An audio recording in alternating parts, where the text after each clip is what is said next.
Hey everybody, in just a couple of minutes we're gonna abusively handle a couple of firearms, one of which is the Sig P320.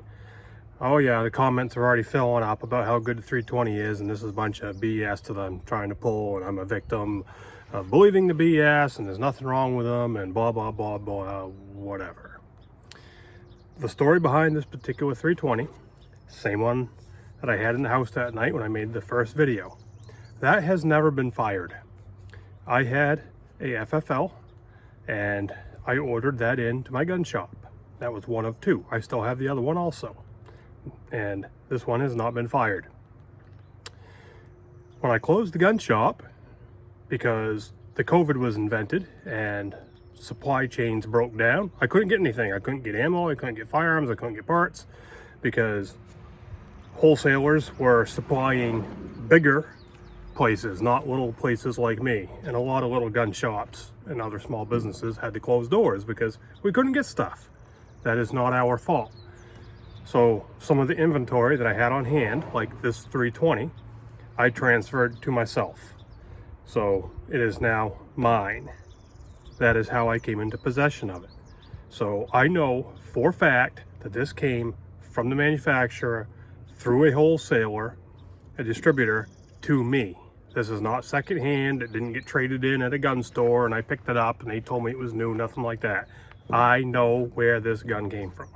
If you've watched a couple of the previous videos, you'll see that some people feel they have to try and validate what they claim and what they say, even though their claims have been disproven, such as it does not say that in the manual.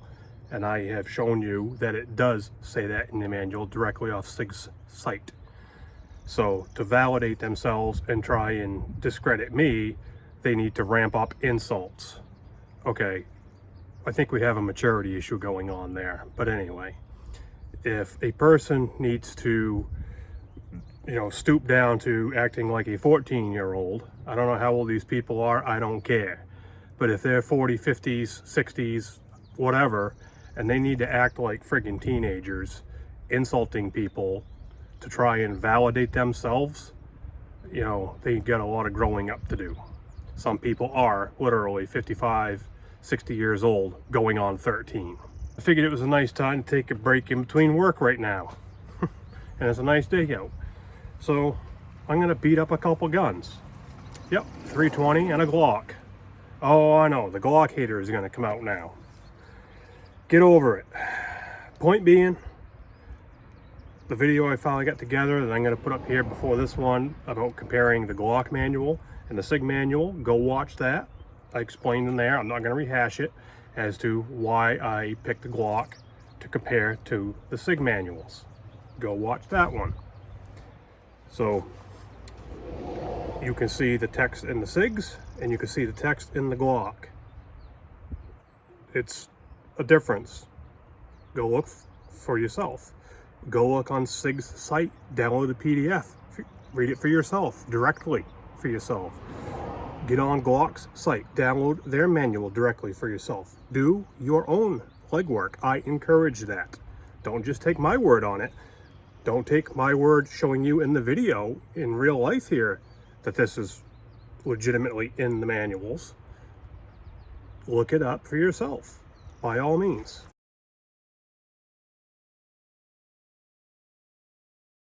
Here's a piece of plywood because I don't want to give this thing too much of an ouchie. This is the brand new 320 I just told you about. Same one as in my first video. Now, if you read this statement from Sig Sauer in the 320 manual, which is on their site, these are the criteria where it says to place the firearm out of service, okay? And it needs to be inspected by a certified armorer. So first thing I'm gonna do, check it again, safe. Firearm is unloaded, okay? We're back in battery. So, you are military, you are security, you are concealed carry holder, whatever, law enforcement. Pick your poison. Let's say you go to the range. I don't care. Whatever it may be. you just dropped your gun. That brand spanking new 320, which has never had a round put through it by me, the owner, has never had a round put through it by anybody else other than maybe somebody at the factory doing a 1-round test fire maybe, that is now out of service. We're supposed to be okay with this. After the drop, let's see what's happened. Okay, we have our trigger slack. Okay, it just fired. So it appears it did not fire when I dropped it. That is a good thing. Now before the SIG lovers and all the defenders of 320 say, see, told you so, told you so. As we've said, and other people have said, this is not something that happens with every single P320. And this does not happen every single time. In fact, I actually just watched a video last night of a guy who had two 320s side by side. And he was reaching in right there. You can actually see the rear of the sear. And he had a very small little pokey object that he could reach in and push that sear down with. He removed the barrel, removed the recoil spring so that you could see inside the breech and see if the firing pin protruded just by dropping the sear. Keep in mind, the safety lock should prevent the firing pin from moving forward, correct? Because the trigger is not depressed. So when you pull the trigger back, it pushes the safety lock up to clear the firing pin to move forward. That's the way it's supposed to work. So with the trigger forward, the firing pin physically is not supposed to move forward. So by dropping the sear, that firing pin should stay put. So he was holding it, it was rigged up just like this to the camera at this angle. You could clearly see it. And he was reaching in there, pushing that sear down. On one of those 320s, every time he tried that, you could see the firing pin go out the breech, out the hole. Is that a problem? The other one he tried, I think he did it 10 times, he got it to protrude twice, 2 out of 10. Oh, that's not bad, it's only 2 out of 10. One time is a problem, because that one time is all it takes for it to go bang when you don't want it to go bang, right? Okay, let's move on. What else is going to put this firearm out of service? Okay, it already is because I dropped it, right? But for the point of this video, what else? Impact to the firearm. That is verbatim written in the 320 manual. Okay, here's a post. Let's say this is a doorway. Let's say whatever. We're walking along. Here's a 320 in a holster right here. Still downloaded. She's empty, okay? Whatever. You're walking along or whatever, and somebody bumps into you, something bumps into you, and you hit that. Did you hear the clunk? That was the 320 hitting that post. Is that, or is that not, an impact to that firearm? Doesn't seem like it should be an impact, but that is an impact. I'm sure somebody probably wants to argue that, but that is an impact, okay? So therefore, according to the manual, that firearm needs to be taken out of service. We're supposed to be okay with that. If it is struck by an object, it also needs to be taken out of service and inspected per the manual. Okay, here's an object. A little short piece of 2x6, okay? It's an object. And this would also, I believe, I don't see why it would not fall under impact, because it is an impact. So if that 320 is laying somewhere or whatever, downloaded, and let's say something falls on it. Did you hear that nice thunk? Let's do it again in case you didn't. That firearm now needs to be taken out of service. Okay, I've still got slack in the trigger. Now we just dropped the striker. So it did not fire. That's good. Weapon is still safe, is still empty. So holstering. That's when all these things are going bang in the holster, right? So we've seen video of nothing near the holster and all of a sudden it goes bang. We've seen those videos.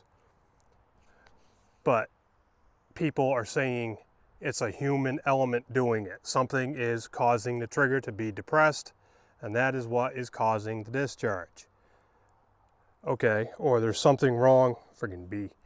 There's something wrong in the holster. Yes, it is possible to get something in your holster, like a string off a shirt, a string off a jacket. That is going to be on the user. If you have that type of crap hanging off from you, you need to get rid of that. Have nothing on your holster side. Have nothing there that can possibly get down into a holster. And I'm going to get into that in just a second. So drawing. Draw, fire, boom, boom, boom, boom, boom, do whatever, reholster. Do not marry your finger to the side of the firearm. Stick it out, okay? Stick it out, just like that, get it out there. Then reholster it, okay? Because what can happen if you have your finger married here? You're trying to reholster, you're fumbling around, especially if you're in a hurry, and what if it just happens to slip in there and you don't realize it as you push down in? We just had a discharge, but it happens so quick you don't realize your finger's in there, okay? So the weapon discharged right there. I don't know if you heard it, but it did. So I'm going to bring it in and show you. Striker dropped. That can happen.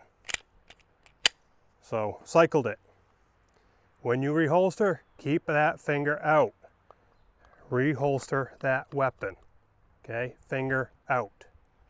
Do everything you can to eliminate the human element for a discharge in the holster. Like I said, strings, anything hanging that can get in that holster, so that when you holster, it wraps up in the trigger and causes that trigger to depress. And that's with any firearm. I don't care what make, model.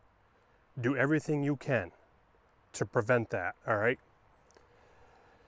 So then we have the people who say, well, they didn't clear their holster. They didn't check their holster before they reholstered. Okay, we can take that as a valid statement.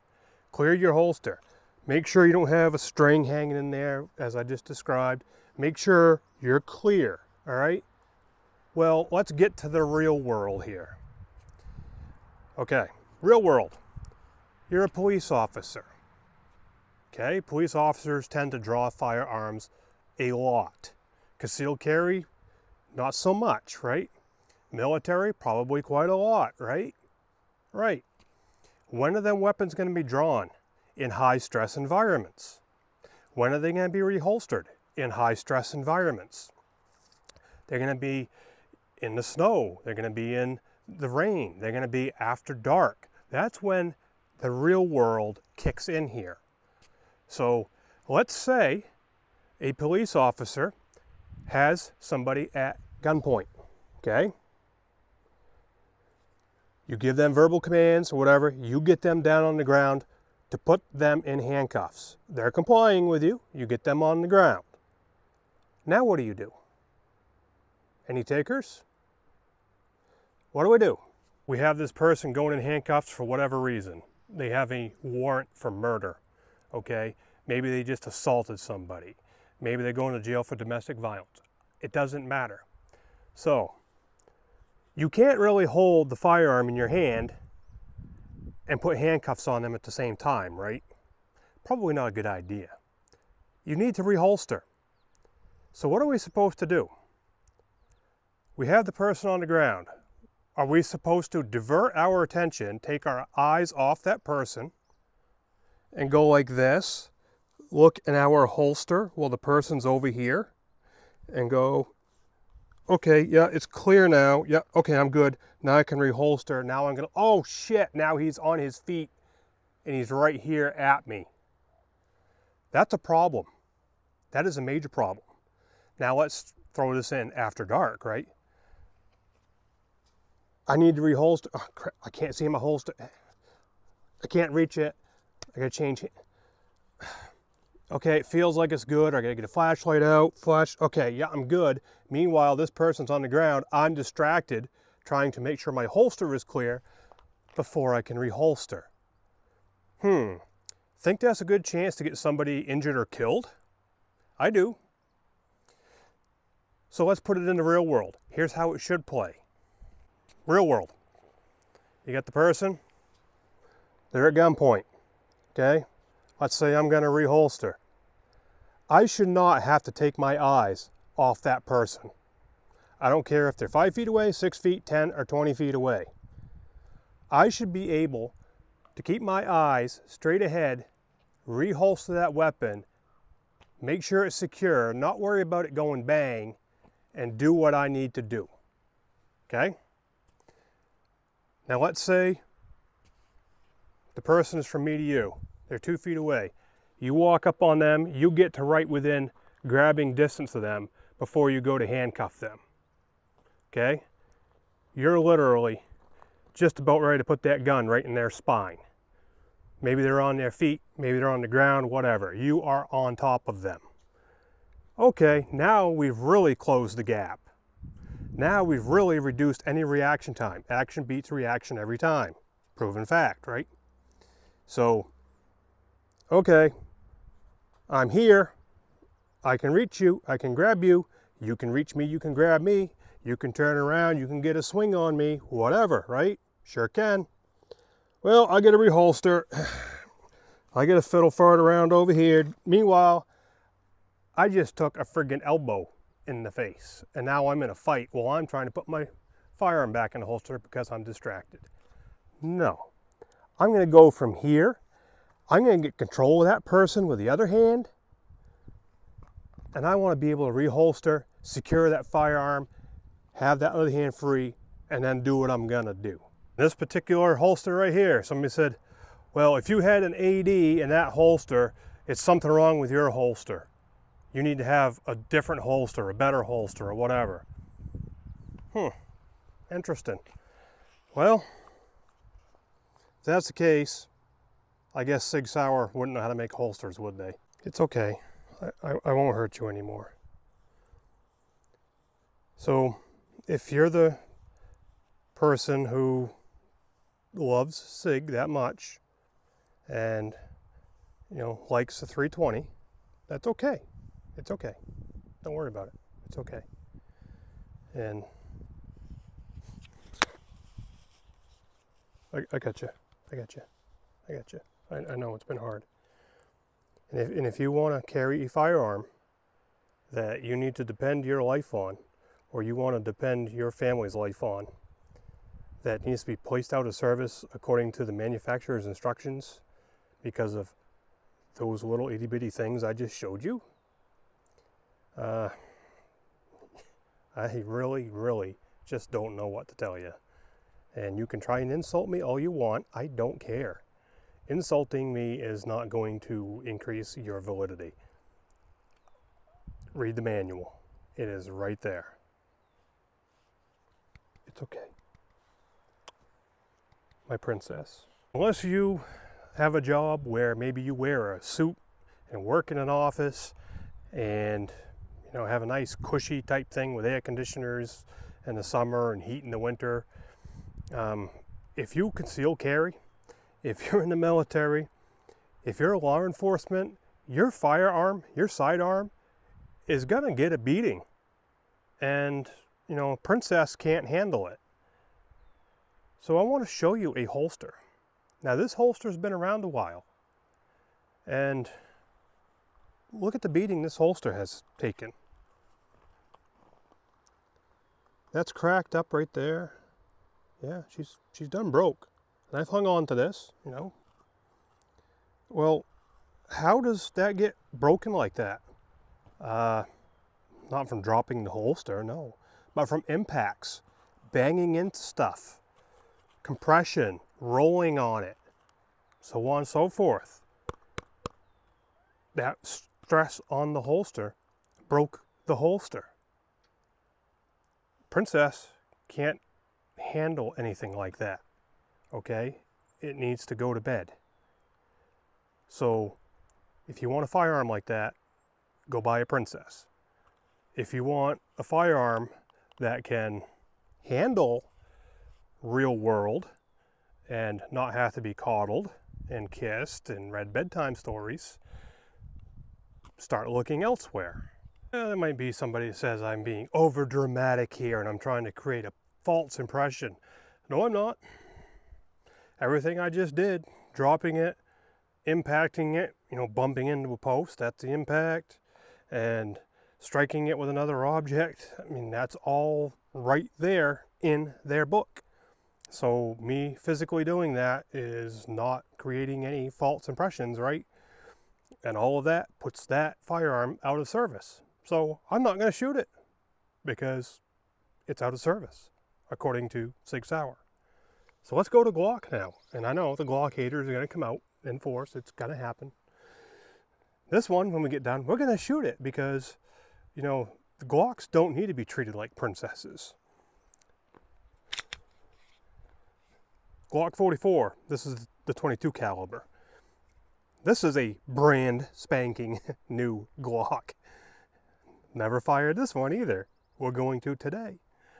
So, clear firearm, good to go, right?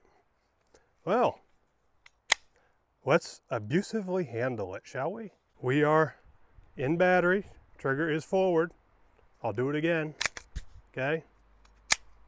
She's cocked, she's ready to roll. So, if something fails and that firing pin moves forward, we're going to know that. When I come back to the camera, I will show you how we know that. We'll run through the same thing we did with the Sig. Okay, whatever, you pull your gun out, whatever scenario, damn it, you dropped it. This firearm is not out of service, according to the manufacturer. Okay? Did this firearm discharge? What do we have? Trigger is forward. Do we hear anything rattling in there? No, we do not. Let's depress the trigger.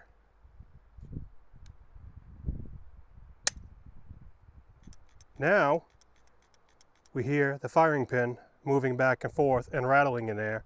Trigger is to the rear. Okay, so it did not fire when I dropped it. I'm going to reset it. It's going to lock back because of the empty magazine. Notice trigger's back forward. No rattle. I would never do this with any loaded firearm. I am not that stupid. Not even to try and prove a point. But it's a Glock. I didn't do this with the other gun because, the other gun can't even stand getting dropped from a standing height. So I'm going to take the unloaded Glock.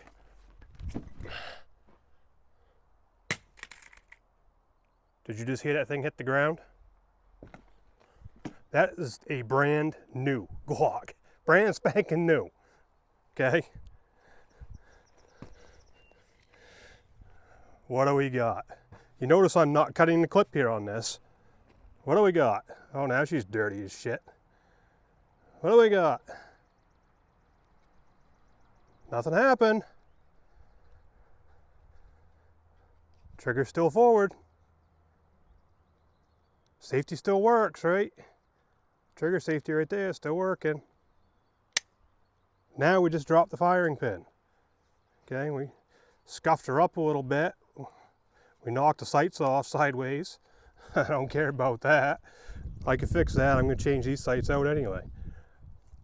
Oh no, brand new gun. I just screwed up that friggin' front sight. Oh my God, I would never do that with my gun. Why not? Your gun isn't good enough to handle that? What's the problem? If you can't abusively handle a firearm, I'm not saying beat the living shit out of it with a hammer. No, I'm not saying that. But if it can't handle getting thrown in the air, falling on the ground, getting beat up, like normal every day, we're not throwing it in the air every day, but if you can't, you get the point, if you can't be hard on that gun and trust it to still work without having to put it out of service and go get it inspected, why would you want that? Same thing as before. You get your sidearm holstered up and whatever reason, you wind up, I'll do this one a few more times because it's a Glock. You wind up bumping into crap. We're impacting the gun. I only did the Sig once because I didn't want to hurt its feelings too bad. All right, we've impacted that firearm several times. Do we place it out of service? Nope. Who in their right mind would take a brand spanking new gun and, damn it, I dropped it again. Hang on. Drop it on the ground.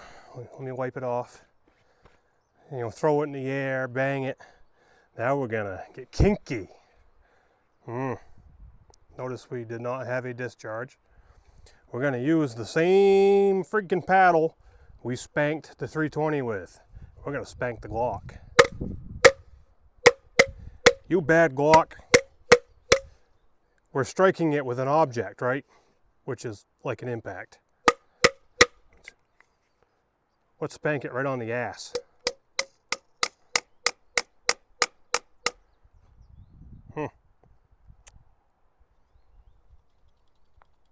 Firing pin is not going rattle rattle. That's a good thing, right? Let's spank it over on this side. You bad naughty gun. We hate Glocks. Glocks are bad.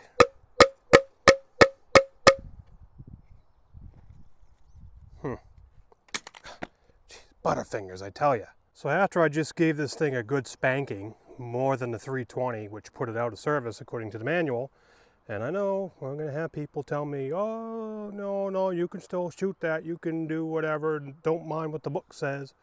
That's what the book says. Okay, so after, spanking this bad Glock, we did not have a discharge. So, empty chamber, empty mag. I grabbed a few. I got, let's see, 6 rounds of 22. So we're going to see what happens. Actually, you know what? Hold that thought. I'm going to fill the magazine up and just run a full mag because why not? Remember, I'm psychotic. That's what a commenter told me, and I need to up my whatever the fuck it was, meds.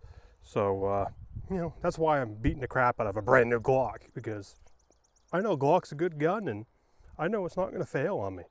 Let me go grab a few more rounds. I didn't bother doing this on a 320 because, the book says it's out of service because we did those horrible things to it.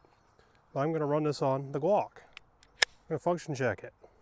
Slides forward, slide log back, okay? Slide forward, press trigger.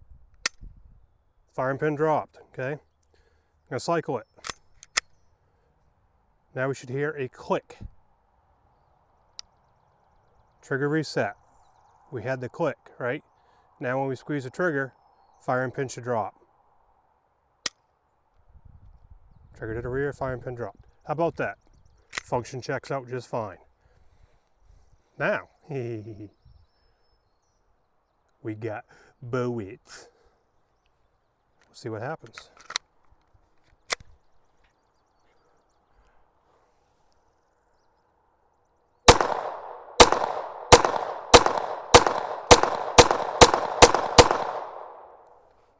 Ten rounds. No misfires. Clear. Now that I have an empty mag, I'll show you the rest of the function check. It should lock back on the empty mag, which it does. I did. I broke the sights on this. See? I don't care. I'm changing them anyway. So, I'm going to show you.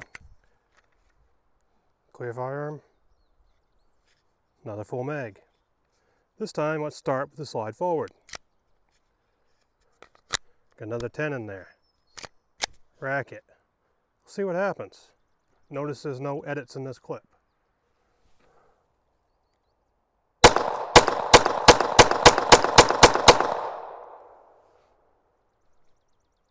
Locks back on the empty mag.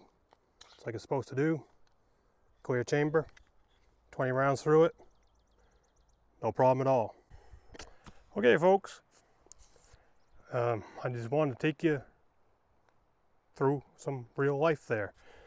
And the Glock manual, I will say again, and I'm going to say what I said in the manuals video. I have not reviewed other manuals for other brands, and I'm not going to waste my time doing that. I'm not here trying to prove points of every gun manufacturer out there. You can do your own research. My point of these videos is not to tell you what to buy and what not to buy. My point of these videos is to show you this fact of what this manufacturer says and this fact of Glock of what this manufacturer said. And I explained in the manuals video, I picked on Glock because that's what I run. So that's why I chose them. And you can find this information for yourself. If you have some gray matter in there, you can read that and do a little bit of critical thinking, right? And I'm not trying to make fun of you. I'm not trying to belittle you or nothing here. Think for yourself. That is the moral of the story. Read it, digest that, think for yourself, and make your own decision. My decision, as I explained in the original video, based on what Sig has published, I would not carry the 320 because of those reasons. However, you look in the Glock book, it does not tell you to put your service weapon out of service. It does not tell you to put your concealed carry weapon out of service because it got bumped, it got struck by an object, it got impacted, or it got dropped. And it does not tell you to carry an empty chamber. And to reiterate what I've said in the manual book, let's not be trying to play lawyers here and twist and morph simple text around to say what it does not say. Read it for what it is in the context of what it is. When manufacturers make their manuals, those manuals go everywhere, right? They go everywhere in the United States. Whatever countries that firearms are permitted in, they go to those countries. So it kind of has to be a catch-all general manual for everywhere, right? So in my state, anybody who's not a felon or otherwise prohibited can carry a loaded handgun or multiple loaded handguns in a motor vehicle. But somebody wants to try and say that according to Glock's book, you can't. As I said in the manual's book, don't try and twist things around. I said in the manual video rather. Don't try and twist it around. The way the manual is written is in the context of general, broad, for everywhere that manual and firearm goes. Correct? Yeah. So think about it. Let's not try and reinvent this like a defense attorney would do of, is it sunny today? No, it's not really sunny because, you know, this morning there was 2 drops of rain. That's what some people want to do. And some people just want to try and twist, manipulate, and argue. I'm not going there anymore. Do your own research. And if you have questions, as I said, I will have a civil discussion with you. You can see with other commenters, I will have a civil discussion. But I'm not going to sit there and argue with somebody who wants to dispute what it says from an official publication. Have a good day.